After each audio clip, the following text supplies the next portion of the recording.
My name is Kyung Ju Song. I was born in Pyongyang, the capital of North Korea. I came to South Korea in 2009. I am 18 years old, and I am currently in my second year of high school. I was the only child of a very wealthy family. My father was an assistant of Kim Jong II, who is the leader of North Korea. When I was only 6 years old, my family was politically persecuted by the North Korean government. So we escaped to China. That was in 1998. After we settled in China, one of our relatives led my family to church. There my parents came to know the amazing grace and love of God. Then only a few months later, my mother, who was pregnant with her second child, passed away from leukemia.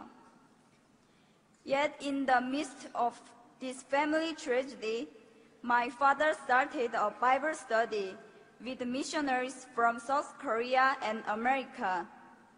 It was his strong desire to become a missionary to North Korea. But suddenly in 2001, he was reported and arrested by the Chinese police and was sent back to North Korea, where he was sentenced to prison. He was forced to leave me behind, but the 3 years he served in prison only made my father's faith stronger. He cried out to God more desperately rather than to complain or blame him. When he was released from prison, he returned to China. We were reunited briefly. It was then that he started to gather Bibles.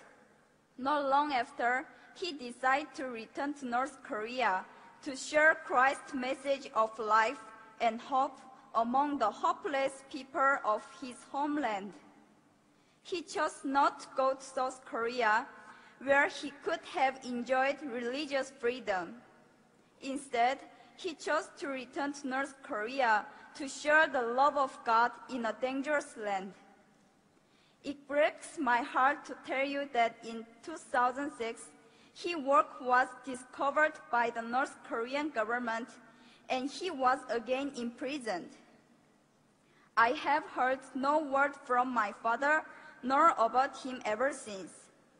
In all probability, he has been shot to death in public on charges of treason and espionage, as is so often the case for persecuted Christians in North Korea. When my father was arrested the first time in 2001 and was forced to leave me and return to North Korea, I was not yet a Christian. That's when I was adopted by a young Chinese pastor's family. They showed me great love and care. Through them, God protected me. But the pastor and his wife had to go to America in 2007. Shortly after that, I was given the opportunity to go to South Korea. It was while I was still in China, staying at the Korean consulate in Beijing, waiting to come to South Korea. Late one night, I saw Jesus in a dream. He had tears in his eyes. He walked towards me and said, "Kyungju, how much longer are you going to keep me waiting? Walk with me. Yes, you lost your earthly father, but I am your heavenly Father, and whatever has happened to you was because I love you." After I woke up from the dream, I kneeled and prayed to God for the first time. That night, I realized that God, my Father, loves and cares about me so very much that He sent His Son Jesus to die for me. I prayed, "God, here I am. I just lay down everything and give you my heart, my soul, my mind, and my strength. Please use me as you will." Now, God has placed deep in my heart a great love for North Korea. just as my father was used there for God's kingdom. I now desire to be obedient to God. I want to bring the love of Jesus to North Korea. I look back over my short life and I see God's hand everywhere. 6 years in North Korea, 11 years in China, and the time of being here in South Korea. Everything I suffered, all the sadness and grief, everything that I experienced and learned, I was to give it all to God and use my life for His kingdom.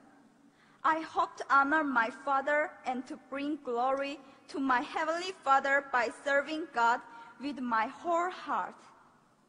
Currently, I am working hard to get into university to study political science and diplomacy.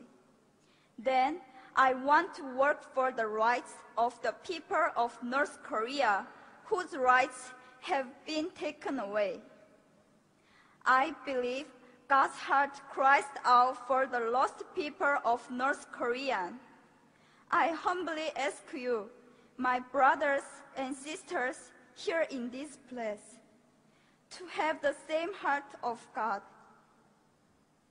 Please pray that the same light of God's grace and mercy that reaches my father and my mother and know me will one day soon dawn upon the people of North Korea. My people, thank you.